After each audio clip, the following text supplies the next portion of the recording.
This is a total recap of Silo Season 1, giving you everything you need to know before watching the upcoming second season. In an underground bunker known as the Silo, a civilization of survivors reside. They know nothing of their own history due to all records having been supposedly destroyed more than a century prior. All citizens of the Silo are free to leave at any time, but it is widely regarded as a death sentence because no one can survive on the outside. We do not know when it will be safe to go outside. We only know that day is not this day. Sheriff Holston Becker and his wife Allison were approved to have a child. Her pregnancy inhibitor was removed, but they were still unable to conceive. Allison soon learns from a fertility expert, Gloria, that the Silo leadership has secrets that it keeps from its citizens. And she then works with an IT expert, George, to study a hard drive from before the Great Rebellion. The log starts after the rebellion. You think this drive is over 140 years old? As Allison continues further down this path of questioning everything in the Silo, she tells Holston that the Silo leadership is lying to its citizens and that this image of the outside featuring apocalyptic wasteland is fake. She also reveals evidence that her birth control implant that was supposed to have been removed was not removed, and that she has now removed it herself. He didn't take out my birth control. How do you know that? Because I just did. Allison then makes the decision to go out, and by simply stating this aloud, you will be sent out, period. There is no going back. Once outside the airlock, you are outside the law. Allison then leaves the Silo, dressed in a hazmat suit like every defector before her, and it's part of tradition to clean the camera lens once outside. On behalf of the people of the Silo, I hope that you will clean so that we will better see the world outside. Allison soon collapses and seemingly dies following exposure to the outside air. 2 years pass and Holston is investigating the death of IT expert George. In this investigation, he meets Juliet Nichols, an engineer from the mechanical level. She and George were lovers, and she believes that he was murdered. You still think George was murdered? Yeah, because he didn't kill himself. Now, George was a collector of forbidden relics from the before time.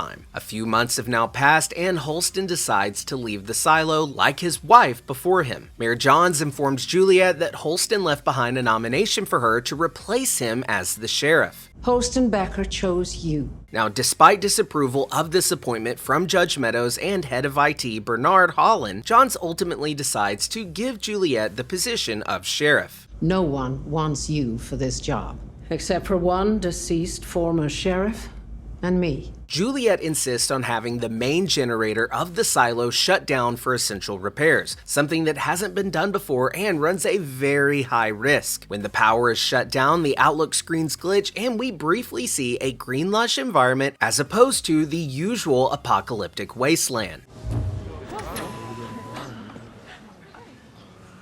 So Juliet proves to be an absolute badass with her leadership in the repair of the generator.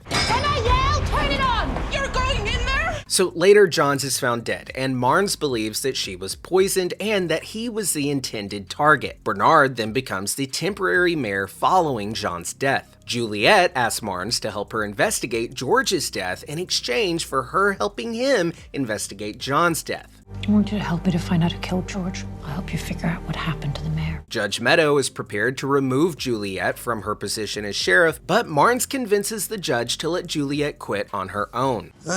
Nichols was Holston's choice. I figure she's got a right to fail on her own. Juliet goes on to meet Lucas, a Silo resident who hangs out in the cafeteria late into the night monitoring the Outlook screens. When it's clear at night, there are these lights in the sky. Now, Marnes is later found dead as well, and Paul Billings, the original choice to be the new sheriff, is promoted to chief deputy. I'm installing Billings as chief deputy without your say-so. Another employee of the sheriff's office goes on to tell Juliet that she better find Marnes' true killer before those in charge pick a scapegoat of their own to take the fall. Find out who killed Marnes. Right, that's my job, so. I don't mean just going along with whatever Patsy Judicial serves up. I mean, find out who really did it. Juliet soon learns that Trumbull, who works for Judicial, has planted evidence to frame a resident named Patrick for Marnes' murder. We then see Doug learn from Sims that his father wasn't really a janitor, and he has a secret position that was crucial to the survival of the Silo. Let the people behind that door do the most important work of the silo. We then see Sims kill Doug before he can be arrested, and Doug is framed for Marne's and John's murders. Back with Juliet, she becomes aware of Lucas studying the cafeteria display and his study of the moving lights in the sky, which we as the audience know to be stars, but the residents of the silo are ignorant to the concept of stars. What are they? I have no idea. So Walker, Juliet's mentor from mechanical, shares with Juliet an artifact, a camcorder that's advanced technology is forbidden in the silo. Juliet tracks down a relic dealer, Regina, who turns out to be George's old lover. That watch? You know it? Of course I do.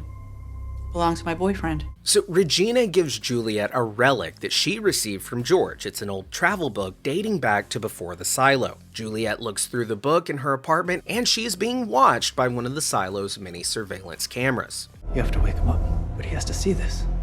Now. Juliet soon discovers these cameras, and she exposes them. They can see us through the mirror.